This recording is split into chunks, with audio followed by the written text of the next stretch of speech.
when you light some part, or when you light your food photo or any photo for that matter, where you want your light is as important as where you don't want your light.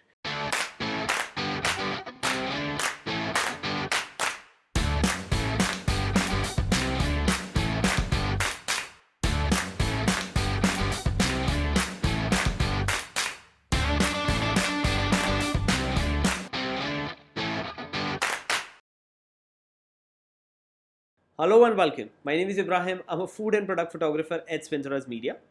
I'm going to explain the creative images from a personal photo series, that is 26 typo, in the upcoming video series. If you have not checked these images, I would really appreciate if you go to Instagram and check these images. I will put the link in the description. As a lot of you have asked me that what all goes behind these images, and it's not possible for me to do a video shoot on the day of the actual photo shoot, and it gets very hectic. So I'm going to try to explain these images in as many detail as I can. So the video will be divided into three segments: pre-shoot, on the shoot, and post-production.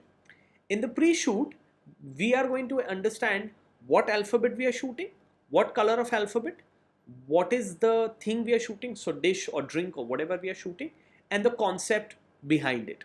On the day of shoot, we are going to understand the angles, the lights, and the light source. So the final step is doing the post-production, what we have done in Lightroom and Photoshop. So without any further ado, let's get on with it. Let's continue the series with the alphabet F. We were shooting fried chicken. What we did was that we wanted to show a little bit abstract in this particular shot. We didn't want to just shoot a bunch of or a plate full of fried chicken. That is why we went with just a single leg of chicken fried. Okay, and we wanted to show like really crunchy, and there is an abstract image to it. So the background also painted in such a way that it has a circular motion which kind of takes you inside the shot, with this crunch of fried crumbs which was there. That was also the idea, and I wanted to do the light also similar way. So first and foremost was to shoot it a flat lay, because it was not possible for me to show so many abstract thing in any another angle than flat lay. So the first idea was flat lay. After we set up the camera, I realized, not that time, but I realized later, that I have set up the camera a little bit crooked. I have talked about it, that make sure that you always level your camera and level your background. After doing that, so first is the angle, second is lighting. So I was very sure that I'm going to shoot harsh light with this, because I wanted not just the leg, but I wanted a shadow of the leg. That is why I know that I wanted to shoot harsh light, and I also wanted, if you see very clearly, if you see, there is shadow everywhere in all these spots. Okay, and I wanted to see all these shadow very clearly. I wanted the shadow to have some kind of texture, and that is why I did this. So after I decided that I want to shoot harsh light, the second idea was to cut it in such a way that it looks artistic. Now I have emphasized enough on this point also, that you don't really need to shoot only with a diffuser, or diffuse the light with a diffuser or soft boxes. You can diffuse it with different materials. This particular thing is a cardboard, and what I am going to end up using, so this is the first shot. The second shot was like this, because I wanted a really hard light and a hard setup, but then I didn't really like it.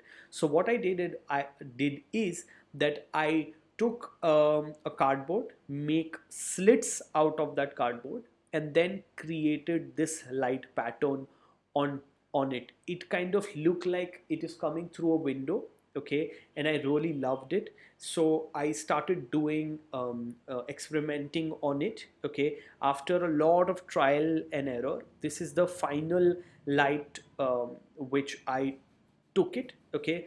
This is also corrected in Photoshop, I mean sorry, Lightroom.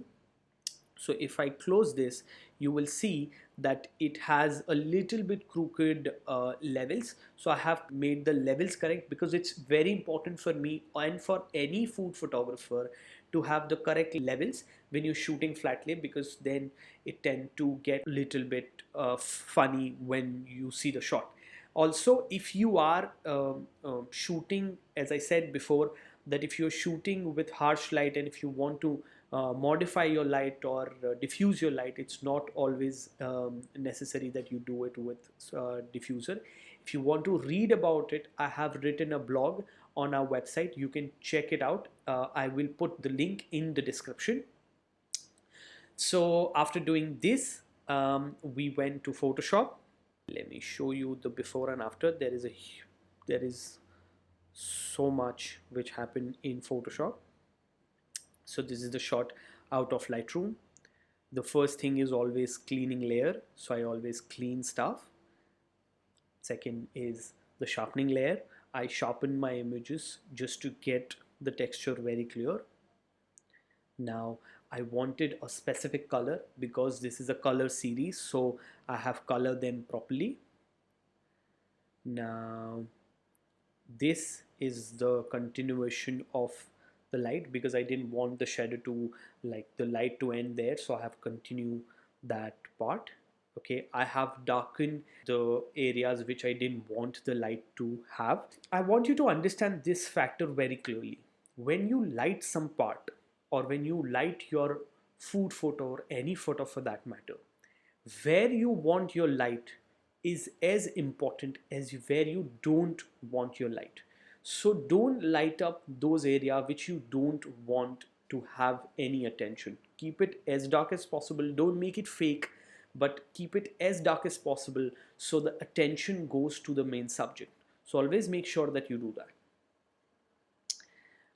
I'm darkening the whole breadcrumbs more to again get a little bit more attention on them, and then again darkening the whole setup just to get a very clear, clean attention setup to my fried chicken, my main subject.